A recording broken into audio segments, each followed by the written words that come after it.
Assalamualaikum warahmatullahi wabarakatuh. Saya Mirana Dwiati Putri, Prodi Akuntansi dengan NIM 2022 0111 023.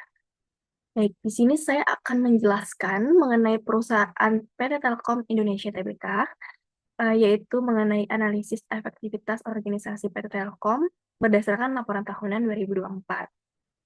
Nah, di sini pertama-tama mengenai struktur organisasi dan fungsi-fungsinya.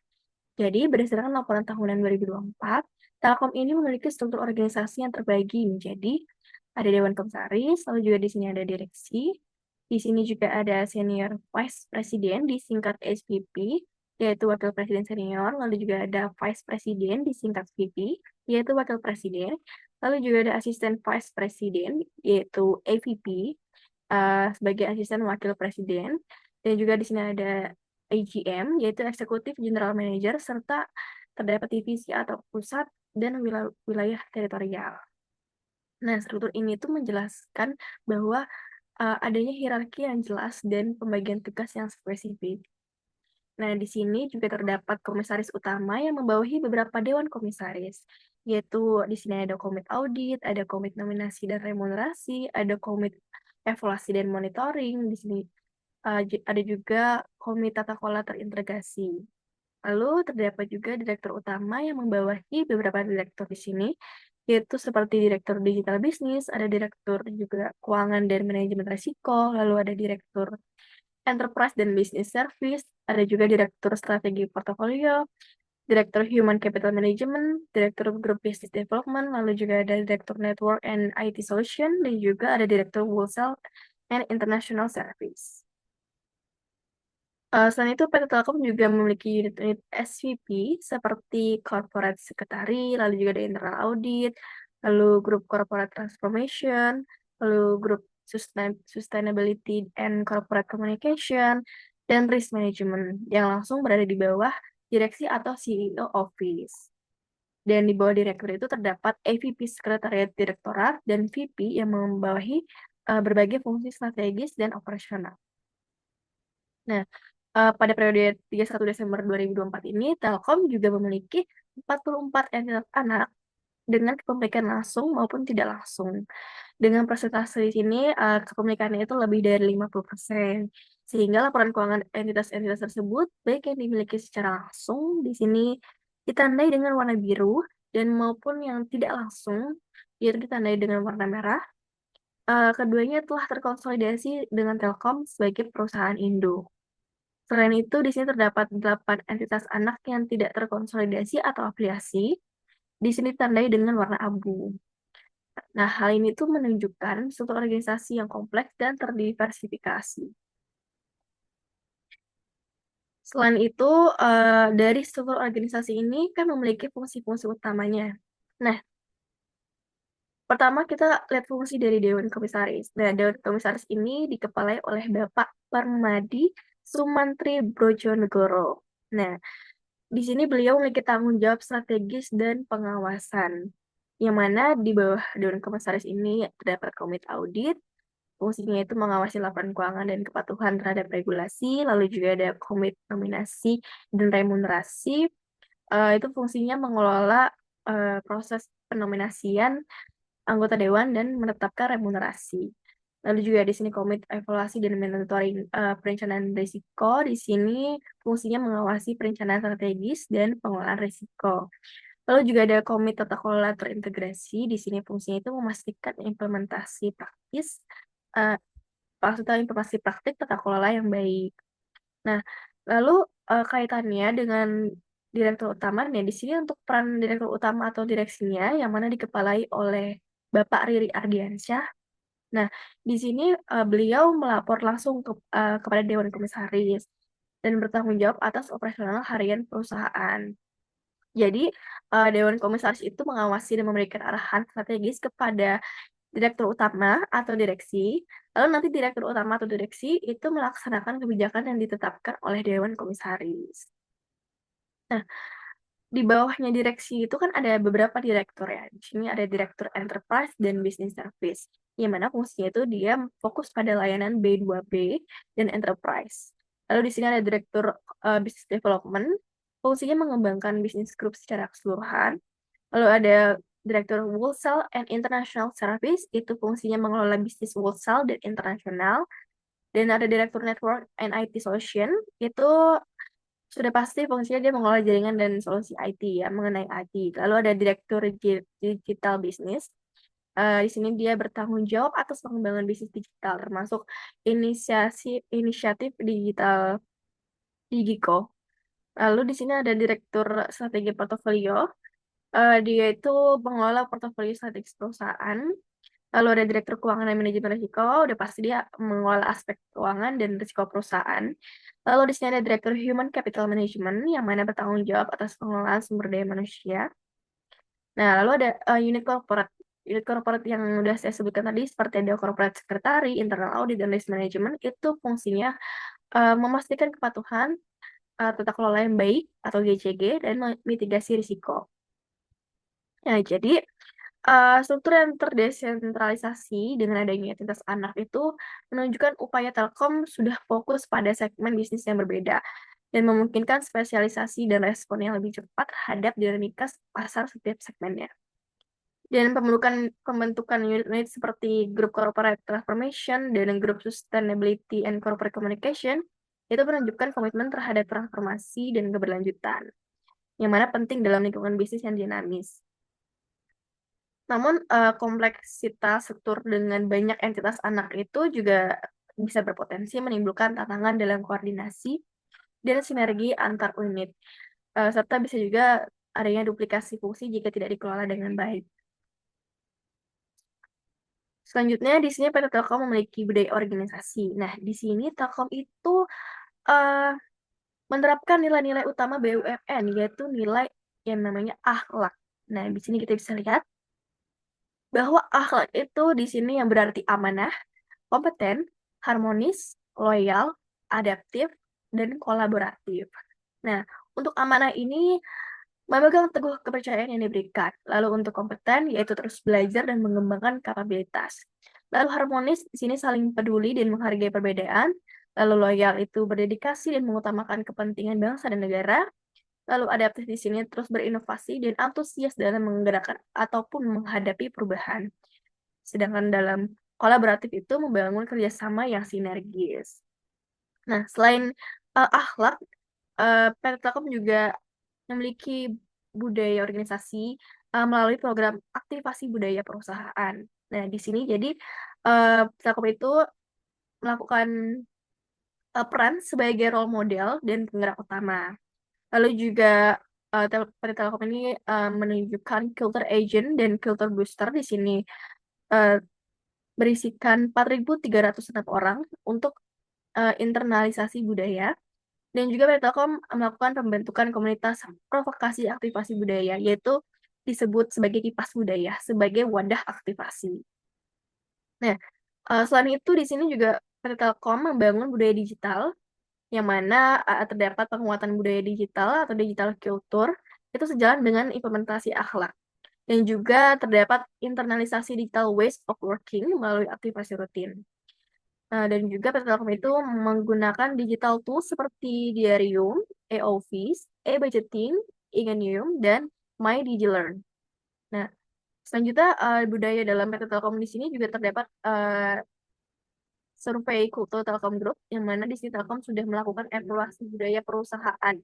Nah, dari akhlak itu dapat diukur indeksnya didapati 86,52% yang mana dikategorikan sehat. Lalu pada digital ways of working itu indeksnya berada pada 85,77%, itu dikategorikan differentiators. Lalu pada net promoter score itu indeksnya berada pada 94,35%, dikategorikan sebagai mature. Jadi di sini dari adopsi nilai akhlak tadi itu menunjukkan bahwa komitmen PT Telkom itu terhadap etika dan profesionalisme yang merupakan fondasi budaya organisasi yang kuat. Lalu fokus pada budaya digital dan digital ways of working itu juga sangat relevan dengan transformasi Telkom sebagai digital telco. Karena mendorong inovasi dan adaptasi terhadap perubahan teknologi. Dan program aktivasi budaya yang melibatkan culture agent dan culture booster itu menunjukkan upaya sistematis untuk menanamkan nilai-nilai tersebut di seluruh lapisan organisasi. Dan seperti yang kita lihat tadi, dari hasil survei yang positif, yaitu dari nilai akhlak, dari digital ways of working, dan Net Promoter Score-nya itu mengindikasikan bahwa budaya organisasi Telkom itu berada pada jalur yang baik dan mendukung efektivitas. Nah, selanjutnya bagaimana strategi pengelolaan karyawannya, baik dari pengembangan SDM, retensi, atau promosinya. Nah, jadi di sini uh, fokus pada strategi 2024, di sini Telkom itu memiliki program, ada 3 program, dan salah satunya terdapat program yang bernama Execute Fit for Purpose Talent Fulfillment to Enhance Business Capabilities and Productivity. Jadi program ini tuh menunjukkan komitmen PT Telkom untuk mengelola dan memenuhi talenta yang dirancang dengan waktu dengan mempertimbangkan kompetensi karyawan, kesesuaian dan karakteristik dan kebutuhan bisnis serta eksekusi yang tepat waktu. Nah, lalu dalam meningkatkan kualitas SDM-nya, di sini PT Telkom melakukan inisiasi program beasiswa bagi karyawan dan pemenuhan high qualified talent dari eksternal untuk mengisi dan memperkuat kompetensi perseroan, khususnya di bisnis-bisnis baru seperti di bidang digital. Selain itu, PT Telkom juga memiliki program pensiun dini. Nah, jadi dari laporan direksi itu menyebutkan adanya investasi pada early retirement program atau pensiun dini yang diyakini itu dapat meningkatkan efisiensi dan produktivitas perseroan ke depannya. Dan di sini sudah tertera bahwa beban karyawan terkait program ini tuh tercatat 1.186 juta rupiah pada 2024. Lalu di sini bisa kita lihat bahwa jumlah dan komposisi karyawan dari PT Telkom, yang mana total karyawan Telkom Group itu pada akhir 2024 sebanyak 21.673 orang. Ini terdiri dari 4.930 yang dari induk dan 16.743 dari perusahaan anak perusahaan. Namun di 2023 itu sebelumnya turun sekitar 6%. Ini kemungkinan penurunannya terkait dengan program efisiensi seperti pensiun dini. Lalu di sini mayoritas karyawannya itu 66% memiliki tingkat pendidikan sarjana. Dan juga di sini sebagian besar karyawannya, yaitu sekitar 76,3% itu berusia di bawah 45 tahun, yang mana menunjukkan tenaga kerja yang relatif muda dan adaptif. PT Telkom di sini juga menjamin kesetaraan gender dan tidak menetapkan kuota berdasarkan gender. Kita bisa lihat di sini bahwa jumlah persentase karyawan wanitanya dari 2022, 2023, hingga 2024 itu tetap stabil di 30%. Nah, jadi dari situ semua strategi pengelolaan karyawan Telkom itu berorientasi pada peningkatan kapabilitas dan produktivitas. Ini sejalan dengan transformasi digital perusahaan. Dan dari program beasiswa dan perekrutan talenta eksternal itu menunjukkan investasi dalam pengembangan SDM dan penguatan kompetensi. Dan tadi dari program pensiun dini pun, meskipun menimbulkan beban di awal ya, itu merupakan langkah yang strategis untuk efisiensi operasional dan peremajaan tenaga kerja yang dapat meningkatkan produktivitas jangka panjang. Jadi dari komposisi karyawan yang didominasi sarjana tadi dan juga dari usia muda itu mendukung adaptasi terhadap teknologi baru dan inovasi.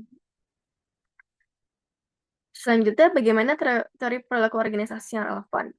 Nah, dari struktur organisasi ini termasuk ke dalam teori kontingensi.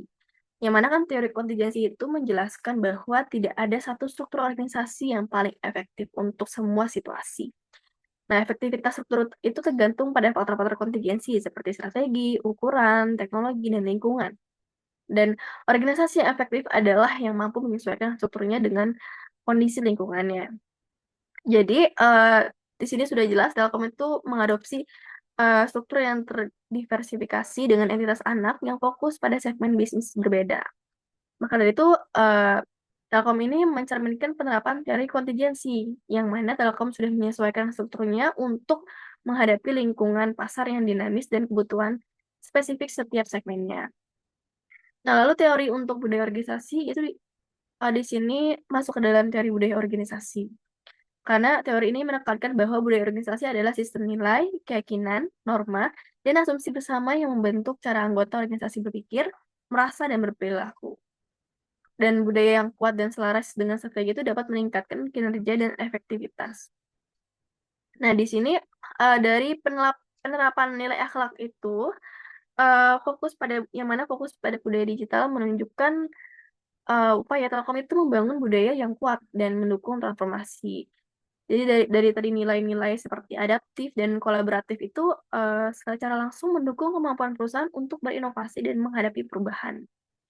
Dan juga dari hasil survei yang positif juga menunjukkan bahwa nilai-nilai itu telah terinternalisasi dengan baik dan menciptakan lingkungan yang mendukung pencapaian tujuan strategis Telkom sebagai digital telco. Lalu teori untuk strategi pengelolaan karyawan di sini masuk ke dalam teori SHRM, yaitu strategi Human Resource Management. Nah, kan SHRM itu kan berpendapat bahwa praktik SDM harus selaras dengan strategi bisnis organisasi untuk mencapai keunggulan kompetitif dan melibatkan pengembangan, retensi, dan motivasi karyawan untuk mendukung tujuan strategis. Nah, dari strategi PT Telkom tadi terdapat fit for purpose talent fulfillment itu, dan juga ada program beasiswa dan juga ada perekrutan talenta eksternal itu sudah termasuk ke dalam teori SHRM. Jadi dengan menginvestasikan pada pengembangan kompetensi karyawan dan menarik talenta yang sesuai dengan kebutuhan bisnis digital, Telkom memastikan bahwa sumber daya manusianya mendukung implementasi strategi Five Bold Moves. Dan program pensiun dini juga dapat dilihat sebagai bagian dari SHRM untuk mengoptimalkan komposisi tenaga kerja dan meningkatkan efisiensi. Selanjutnya, bagaimana rekomendasi strategi manajerial untuk meningkatkan efektivitas organisasi. Nah, kalau untuk struktur organisasi, di sini rekomendasinya bisa dengan meningkatkan sinergi antar entitas anak. Jadi, dibentuk tim lintas fungsi yang dapat melibatkan perwakilan dari berbagai entitas anak untuk proyek-proyek strategis yang membutuhkan kolaborasi erat. Misalnya, mengembangkan produk konvergensi baru atau juga ekspansi ke pasar baru tuh. Lalu bisa juga melakukan optimalisasi proses pengambilan keputusan. Di sini mungkin menerapkan kerangka kerja pengambilan keputusan yang jelas dan terstandarisasi di seluruh Telkom Group dengan menetapkan batas wewenang dan yang transparan untuk setiap level hierarki. Karena dalam organisasi yang besar dan kompleks itu proses pengambilan keputusan yang lambat akan dapat menghambat responsif pasar gitu. Dan standarisasi dan delegasi wewenang yang tepat itu dapat mempercepat proses, lalu juga memberdayakan manajer di level bawah dan mengurangi birokrasi. Lalu rekomendasi untuk budaya organisasinya. Di sini mungkin bisa melakukan penguatan budaya inovasi dan eksperimentasi. Jadi kayak seperti menciptakan ruang aman bagi karyawan untuk bereksperimen dengan ide-ide baru tanpa takut gagal. Misalnya kayak melalui program inkubasi internal atau hackathon yang didukung penuh oleh manajemen puncak. Meskipun sudah ada nilai adaptif tadi di nilai akhlak, budaya inovasi yang kuat membutuhkan lebih dari sekedar adaptasi dan memerlukan dorongan aktif untuk menciptakan hal baru. Ini memberikan kebebasan untuk bereksperimen akan mendorong kreativitas dan menemukan situasi-situasi inovatif yang relevan dengan pasar digital yang cepat berubah. Lalu selain itu juga mungkin bisa meningkatkan komunikasi internal yang transparan. Jadi kita bisa mengadakan sesi town hall reguler dengan direksi dan manajemen senior untuk membahas strategi, tantangan, dan pencapaian, serta membuka sesi tanya jawab yang jujur dan terbuka. Karena komunikasi yang transparan itu kan membangun kepercayaan dan rasa kepemilikan di antara karyawan. Maka hal ini memastikan bahwa semua anggota organisasi itu memahami kemana arahnya perusahaan dan peran mereka dalam mencapainya. Ini juga memperkuat nilai amanah dan loyal. Nah, lalu rekomendasi untuk strategi pengelolaan karyawan mungkin bisa melakukan pengembangan jalur karir yang jelas dan fleksibel. Jadi dengan mengembangkan peta jalur karir yang transparan untuk berbagai peran, terutama di bidang digital, dan menyediakan program pelatihan serta mentoring yang mendukung mobilitas karir, horizontal maupun vertikal. Seperti itu. Jadi di sini karyawan itu akan melihat jalur karir yang jelas dan akan lebih termotivasi dan berkomitmen. Fleksibilitas jalur karir itu juga penting di era digital karena memungkinkan karyawan untuk mengembangkan keterampilan baru dan berpindah peran sesuai dengan kebutuhan bisnis yang berkembang. Hal ini akan meningkatkan retensi talenta dan memastikan ketersediaan SDM yang relevan. Nah, selain itu mungkin bisa dilakukan peningkatan kesejahteraan karyawan dan keseimbangan kerja hidup. Jadi bisa menerapkan kebijakan kerja yang fleksibel, misalkan kayak hybrid working. Nah, di sini ada juga mungkin bisa melakukan program kesehatan mental dan inisiatif kesejahteraan yang komprehensif. Karena kesejahteraan karyawan itu pastinya penting ya, karena akan berdampak langsung pada produktivitas dan retensi. Di tengah tuntutan industri telekomunikasi yang tinggi, mendukung keseimbangan kerja hidup itu akan mengurangi burnout, lalu juga dapat meningkatkan kepuasan kerja dan menarik talenta yang lebih baik lagi. Ini juga sejalan dengan nilai harmonis dalam akhlak ya. Lalu mungkin selain itu bisa memanfaatkan data analitik SDM untuk pengambilan keputusan. Jadi mungkin PT Telkom ini bisa menginvestasikan lebih lanjut dalam sistem high risk, yaitu Human Resource Information System, yang canggih dan melatih tim SDM itu untuk menganalisis data karyawannya, misalnya tingkat turnover, kinerja, dan kepuasan. Di sini untuk mengidentifikasi tren dan membuat keputusan berbasis data. Karena pengambilan keputusan SDM yang berbasis data itu pasti akan lebih efektif dan efisien. Dan HR Analytics dapat membantu Telkom mengidentifikasi area-area yang membutuhkan perbaikan dalam pengelolaan talenta. Dan juga mungkin bisa memprediksi kebutuhan SDM di masa depan dan mengukur dampak program-program SDM-nya. Seperti itu. Jadi, kesimpulannya dalam analisis ini, PT Telkom itu menunjukkan efektivitas organisasi yang baik dan juga didukung oleh struktur yang terdiversifikasi, lalu juga ada daya budaya akhlak yang kuat, dan juga ada strategi pengelolaan karyawan yang berorientasi pada kapabilitas digital. Namun, bisa saja di tengah dinamika industri yang cepat, Telkom itu perlu terus berinovasi dan mengoptimalisasi setiap aspek organisasinya. Dan rekomendasi-rekomendasi yang sudah saya sebutkan tadi, itu seperti peningkatan sinergi, penguatan budaya inovasi, pengembangan jalur karir yang jelas, dan pemanfaatan data analitik SDM itu diharapkan dapat lebih meningkatkan efektivitas organisasi Telkom dalam mencapai visinya sebagai digital telco pilihan utama. Gitu. Oke, selanjutnya di sini pada PT Telkom saya akan menjelaskan juga terkait analisis konflik organisasi dan gaya kepemimpinan PT Telkom berdasarkan laporan tahunan 2024. Nah, dalam setiap perusahaan pasti memiliki tantangan ya. Dan di sini saya akan menjelaskan tantangan internal organisasi dalam PT Telkom.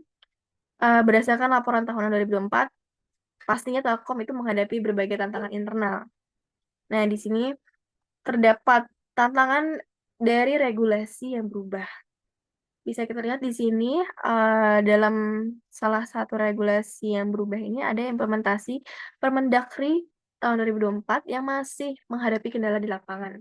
Terutama mengenai pemahaman pemerintah daerah yang masih menerapkan skema lama dalam menetapkan sewa BMD atau barang milik daerah untuk infrastruktur telekomunikasi yang berpotensi menghambat penggelaran infrastruktur telekomunikasi secara lebih efisien.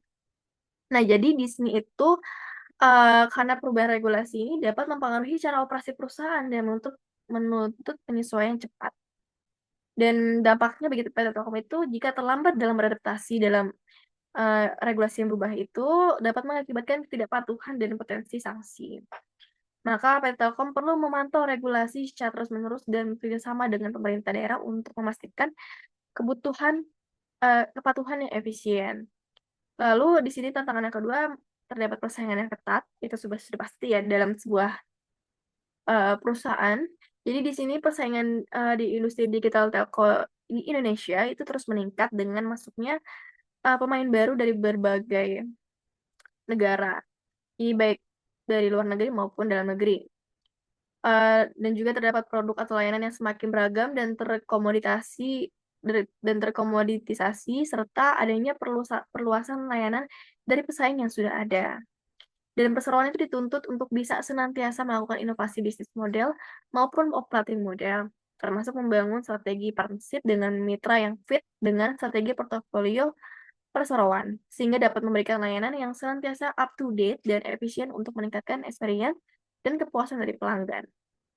Nah, jadi di sini persaingan industri digital telco ini kan semakin intensif dan dengan banyaknya pemain baru dan juga inovasi produknya.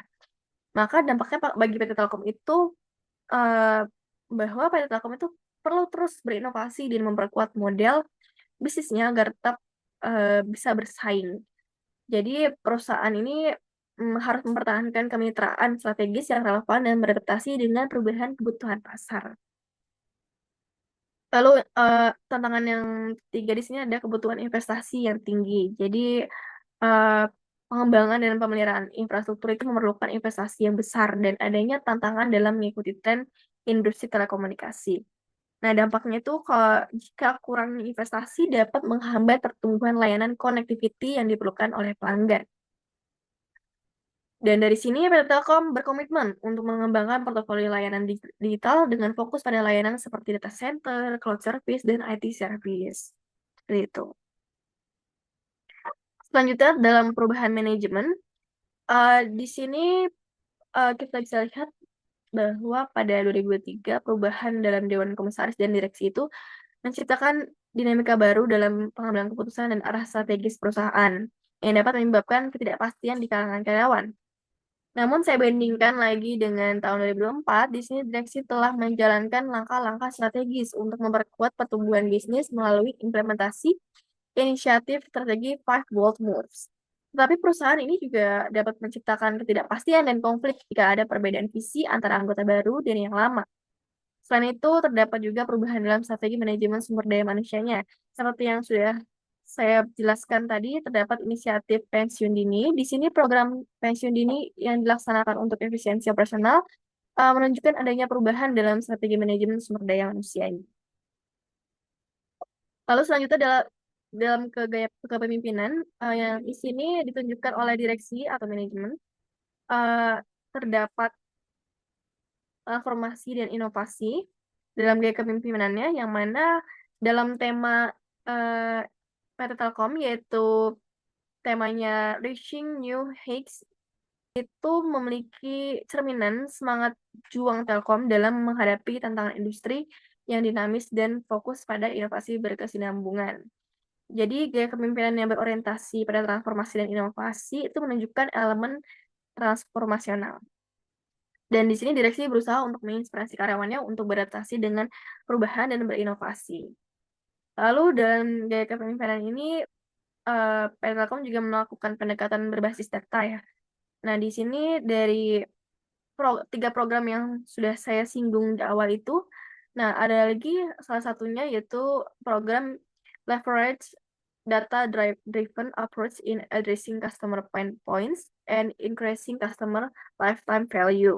Nah, dari program ini menunjukkan pendekatan berbasis data yang menunjukkan kepemimpinan yang analitis dan berorientasi pada hasil.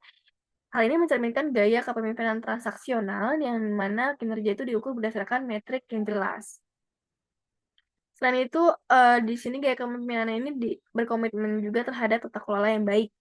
Jadi, PT Telkom itu senantiasa menerapkan prinsip-prinsip tata kelola perusahaan yang baik dan dari situ penekanan pada tata kelola yang baik itu dapat menunjukkan kepemimpinan yang bertanggung jawab dan etis, yang membangun kepercayaan pemangku kepentingan. Hal ini juga mencerminkan aspek kepemimpinan transaksional dalam hal kepatuhan terhadap aturan dan standarnya.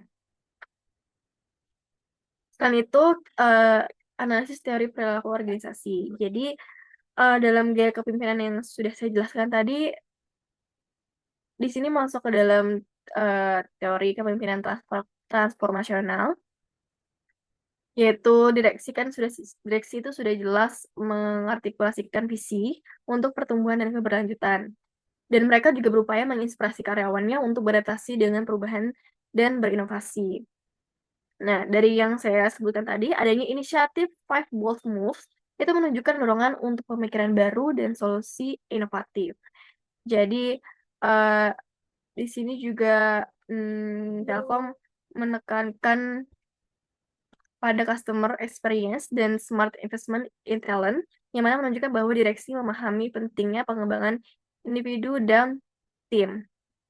Lalu di sini dalam gaya kepemimpinannya juga termasuk dalam teori transaksional. Jadi di sini PT Telkom telah mencapai kinerja keuangan yang baik yang menunjukkan bahwa direksi itu menetapkan target yang jelas dan memberikan penghargaan berdasarkan pencapaian tersebut. Di sini juga Telkom uh, melakukan pengawasan yang teliti dan proaktif melalui Dewan Komisarisnya, serta memonitor pencapaian kinerja perseroannya. Nah, lalu untuk strategi manajemen konflik di sini, uh, kalau untuk strategi manajemen konflik di sini masuk ke dalam teori kolaboratif dan kompromi. Jadi di sini Telkom itu sudah menunjukkan pendekatan kolaboratif dalam mengatasi konfliknya, yaitu dengan melibatkan berbagai pemangku kepentingan dalam pengambilan keputusan strategis seperti dalam pengembangan produk dan layanan baru. Lalu dalam teori kompromi di sini juga Telkom dalam menghadapi tantangan eksternal dan internal telah menerapkan strategi komprominya seperti dalam penyesuaian harga dan penawaran produk untuk memenuhi kebutuhan pasar yang beragam. Lalu selanjutnya, bagaimana rekomendasi solusi manajerialnya?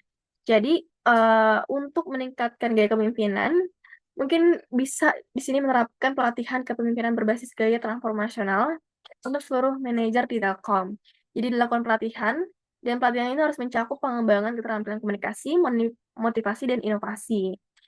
Karena dengan meningkatkan keterampilan kepemimpinan, manajer itu dapat lebih efektif dalam menginspirasi tim mereka, lalu juga bisa mendorong inovasi, dan menciptakan budaya kinerja yang positif.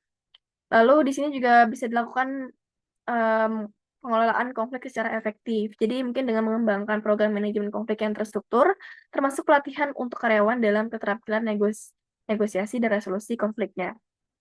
Karena dengan memberikan karyawan alat dan keterampilan untuk mengelola konflik, PT Telkom ini dapat menciptakan lingkungan yang kerjanya lebih harmonis dan produktif, yang pada gilirannya itu akan meningkatkan kinerja organisasi secara keseluruhan. Selain itu mungkin bisa diperkuat lagi komunikasi internalnya. Jadi dengan menerapkan sistem komunikasi internal yang lebih transparan dan terbuka, termasuk tadi yang sudah saya sebutkan ada town hall reguler dan platform umpan balik karyawan. Karena komunikasi yang baik itu pasti dapat mengurangi ketidakpastian dan meningkatkan keterlibatan karyawan. Jadi hal ini penting untuk mengatasi tantangan internal dan meningkatkan efektivitas organisasinya. Baik, jadi dari analisis tadi dapat disimpulkan bahwa dari konflik organisasi dan gaya kepemimpinan PT Telkom ini menunjukkan bahwa perusahaan menghadapi tantangan signifikan di tengah persaingan yang ketat dan perubahan teknologi. Dan gaya kepemimpinan yang transformasional dan transaksional itu yang dapat diterapkan oleh direksi itu menunjukkan bahwa komitmen untuk inovasi dan pencapaian kinerjanya telah tercapai. Namun, untuk meningkatkan efektivitas organisasi, Telkom itu perlu lagi mengembangkan strategi manajerial yang lebih terstruktur dalam mengelola konflik, dan juga bisa diperkuat lagi komunikasi internalnya dan meningkatkan keterampilan kepemimpinan di seluruh organisasi. Jadi, dengan langkah-langkah ini, Telkom itu dapat lebih baik lagi dalam menghadapi tantangan yang ada dan juga bisa mencapai tujuannya sebagai pemimpin di industri telekomunikasi digital, seperti itu. Baik, itu tadi penjelasan saya mengenai kedua analisis yang telah dilakukan pada PT Telkom Indonesia Tbk. Kurang lebihnya mohon maaf. Terima kasih. Wassalamualaikum warahmatullahi wabarakatuh.